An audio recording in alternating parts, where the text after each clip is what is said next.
What is going on, everyone? My name is Benjamin Nowak, and this is the Smallmouth Experience. And today we're going to talk about one of my favorite techniques for cold water situations to catch giant smallmouth bass, and that is finesse swim baiting in cold water.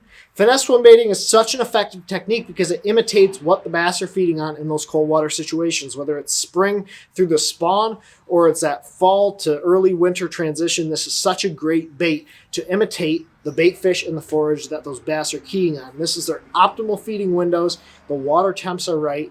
They're looking to feed up for the spawn or get ready for that winter, and they're keying in on bait fish. So what is better than a finesse swim bait? In my opinion, nothing. So the way we're going to break this down is just like I did in that tube fishing video. We're going to talk about where I'm fishing it, when I'm fishing it, how I'm fishing it, and then we'll move into the actual baits and gear that I'm using to be successful and have confidence on the water. So that's the way we're going to break this video down. Now, this is actually a viewer suggestion, and it helps me a ton when you guys suggest video topics that you guys would like me to see, because it gives me ideas and makes sure I'm giving you guys what you actually want to see on this channel. So if there's a topic you want to see me talk about, let me know in the comment section below, because it helps tremendously. So let's start by taking a look at where I'm fishing this bait. And to be honest, you can take this bait and cast it in the middle of the lake and just kind of wind it back, and you'll probably catch some fish. It looks super natural. It's a very finesse profile. It'll probably catch fish, but my optimal location to throw a finesse swim bait is around flats near some sort of contour change. And the reason for that is these are typically nomadic or pelagic fish. What that means is a lot of the fish that you're catching on finesse swim baits are keyed in or moving around the lake, keying in on some sort of bait fish or forage. These are fish looking to feed, looking to get fat, and so throwing it around those flats where those fish can move easily and see a long distance is a really effective way to catch a lot of big fish. Now, depth and cover that you're fishing around is going to be lake or body of water specific. So I can't say, okay, look for 30 foot of water or look for 6 foot of water. It's going to be depending on where you're fishing, but you're looking for essentially a flat area with some sort of contour change nearby where those fish can move up and down very easily, because as we get into this some more, you'll understand why that's so important. And that'll lead into when I'm throwing this bait. And typically finesse swim baiting is a colder water application for me. Something that I'm throwing like ice out up through the spawn, like that 58-degree mark in the spring. And then again, I'll pick it up in the fall when that water temp is around that 55-degree and below mark. These are really what I would consider smallmouth optimal feeding temperatures when they're looking to feed up, looking to get fat. They have a purpose to be feeding on bait fish, whether it's a spawn or it's basically feeding up for the winter. These fish are keyed in on bait. They're keyed in on those small presentations, so finesse swim baits get the nod because they catch absolute giants. Now, as we move into the summer, I'll fish a little bit bigger swim baits. I'll fish like a hollow belly, or I'll fish like a 4.5-inch swim bait. But in that springtime situation, I find like these more finesse applications work a lot more effectively for me. There are 3 main approaches that I'm using to fish this bait, and that is deep and down bottom, deep and mid column, and then shallow mid column. And those are the 3 main ways that I'm going to fish this bait. Deep and on bottom is something that I'm going to use early season, basically ice out through that like low 50-degree mark. When those fish are still out deep, they're still kind of very lethargic. Deep and on bottom is a really good approach. So what I'm looking for is a deep flat near some sort of sharp contour change. And ideally there be some sort of cover on it, whether it's, you know, a rock sand transition, or there's a piece of wood, or there's a crib, something where those fish can congregate around, kind of just hang out, because it's going to draw bait fish and it's going to give those bass an ambush point. So deep and on bottom is what I'm looking for in that really cold water situation, typically like 52 degrees and below. These fish are going to be lethargic. They're going to be hanging out, but if an easy meal passes by them, something that looks super natural like a little swim bait, it's going to be something those fish can easily come up for, get fat on, and it's just going to be a really good approach to target those really big early spring fish. Once those water temperatures start to rise, I'm going to start moving to that deep and mid column. And this is actually very weather dependent, but it's something that I like to look for on glacial style bodies of water where you have a big shallow flat with a hard drop to deep water. I'm looking in typically that 25 foot of water range where there's some sort of cover.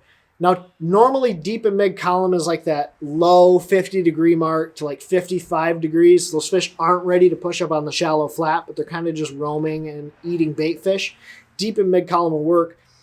And normally it's best on those sunny days with a little bit of wind on the water. It helps break up that water, helps give those fish, that sun helps give those fish the opportunity to look up, find your bait, key in on it, and come up and tag it. And they will come out of deep water. They'll move a long ways in that clear glacial style body of water to come up and kill that bait. So deep and mid column low 50s to mid 50 degree range, glacial style bodies of water when those fish aren't pushed up on the flat getting ready to spawn and they're looking to move a long ways to come up and feed. And then shallow mid-column is basically when those fish are getting ready to spawn, or it's that, mid 50 degree mark to that 58, 62 degree mark when those fish are kind of roaming, looking to get on bed. This is a really finesse style approach.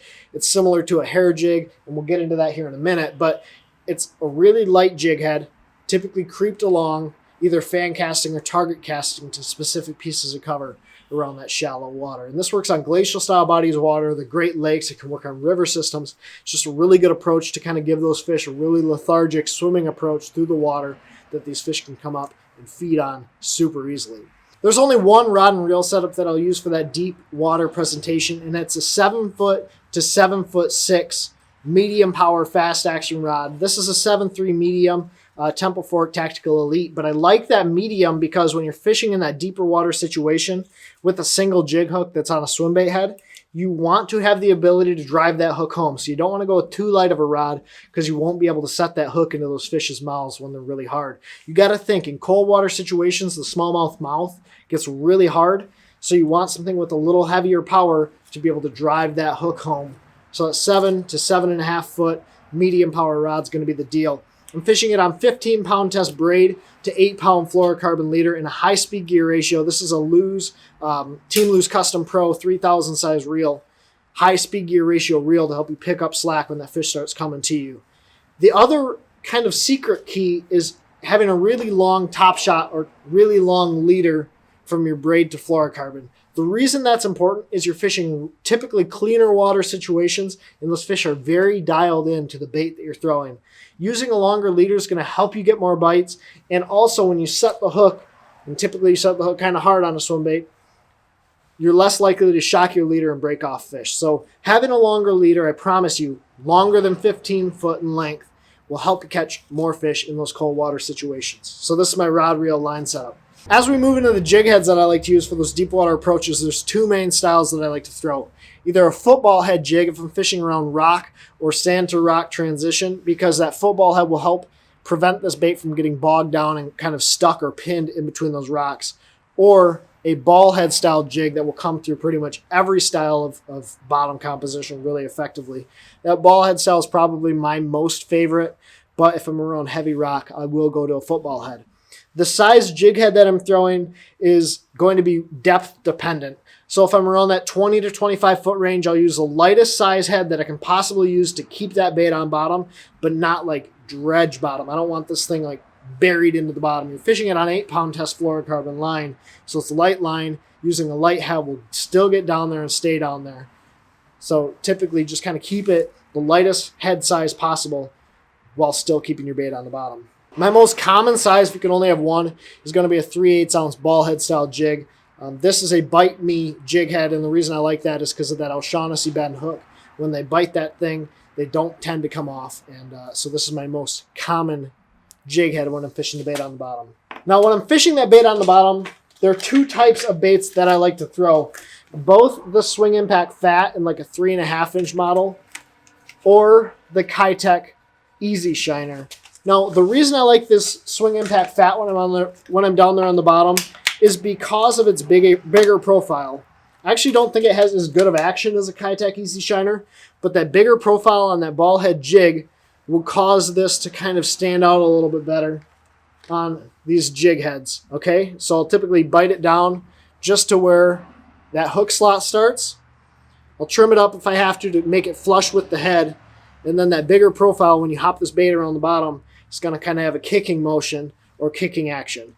Now, when you're straight reeling it, it will actually not have as good of action as your Easy Shiner. So if I'm reeling that bait along bottom or making kind of slow pulls, I'll go to the Easy Shiner. But those are my two main jig trailers or swim baits that I'm going to be throwing in that deep water situation. So to talk about the two main retrieves that I'm going to be using, I'm either going to be dragging that bait really slowly and then hopping it once it gets kind of bogged down in something, basically using it as a reaction bite, or I'm going to be using short hops like I would with like a standard jig. I'll just sort of use my rod and bounce it up and down. It'll cause that bait to shake and shimmy as you hop it up. that swim bait tail is going to move, create a little bit of commotion, but it gets a lot of big bites. Both of those two different approaches. If it's really, really tough, use a drag approach. If they're a little bit more aggressive, that hopping approach can be a really, really good way to catch some really big smallmouth bass. As we move to those fish up in the water column, my favorite head is the Josh Douglas Outcast Tackle GoldenEye Swimbait head. And the reason I like this up in the water column is that 90-degree line tie. It's going to keep your bait kind of keeled out, and as you're swimming it, and as you kind of pulse it, as I would describe, it's going to keep your bait moving very naturally through the water. So Josh Douglas Outcast GoldenEye Swimbait head is what I used all last fall. Fallen in love with it. It is my favorite swimbait head for actually reeling this thing up in the water column. Same exact setup. 7'3" medium, fast action rod, 15 to 8 pound test fluorocarbon line. And yeah, that's my main approach when I'm reeling it up in the water column. When I'm up in the water column and I'm reeling that bait and I'm moving it along, the Kitech Easy Shiner in the 3.5 inch or the 4 inch size is the way to go. And there's two main colors I like, Goby and the IU color. Those are both really, really good colors to imitate a bunch of different types of forage, especially up here in the north. The IU color, I might add a little bit of orange to the belly to make it look a little bit more like a perch. And the Goby color has pretty translucent belly, but some black and purple flake. Looks like a variety of different types of bait fish and just catches a lot of giants. Dirds actually turned me on to that Goby color, and it is the money deal. It catches so many big fish for me. So as we move to that shallow water mid-column approach, it's a very specific setup and presentation, and that's the reason that I'm using a different rod and reel. Typically, it's 7 foot to 7'6". This is a TFO prototype rod we're working on. It's a 7.6 medium light, handles those really light baits really effectively. But you want that medium light because you're fishing in really shallow water, light line, 10-pound test braid to 5 or 6 pound test fluorocarbon line.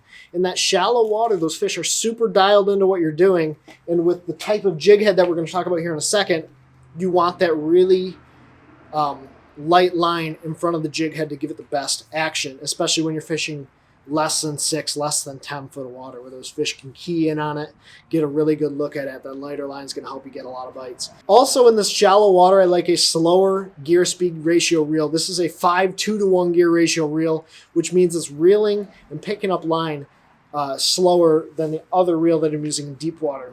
I want to give those fish as best opportunity as I can to track that bait and follow that bait. And that slower gear ratio, when I still want to reel this bait moderately slow, will help slow me down when I get really excited out there on the water. The two heads that I like to use in that really shallow water are the Josh Douglas Swimbait head, again, in a 1/4 or an 1/8 ounce size, and a Megabass Okashira screw head. And this is a really unique bait. This is something that I've seen a lot of guys catch a lot of giant fish on, especially up here in the Midwest, Great Lakes, glacial style bodies of water. And what makes it unique is that little blade behind the head. It creates a pulsing or listing action, and there's actually a little bit of turbulence that I can't see with my eyes, but the fish can feel it, gives them something to key in on, and it's just a really unique presentation that I've seen a lot of guys catch really big fish on. So these are my two favorite style of jig heads. I'll throw this typically in an 1/8 ounce size, helps it keep it up in that shallow water, less than 10 foot of water. When I'm fishing that really shallow water, what I'm doing is either target casting to big boulders or rocks, or dark spots, which if you guys watch my clear water situational videos, I'm fishing dark spots a lot because it's some sort of bottom composition change and the bait fish get around it and the bass get around it. So you can either target cast or you can fan cast it around areas. The key here is when you catch one fish, stop and fish that area, because when you catch one, you're typically around a big, big pot of fish, even in those shallow water situations. So these are the two different jig heads that I like to throw, target casting or fan casting.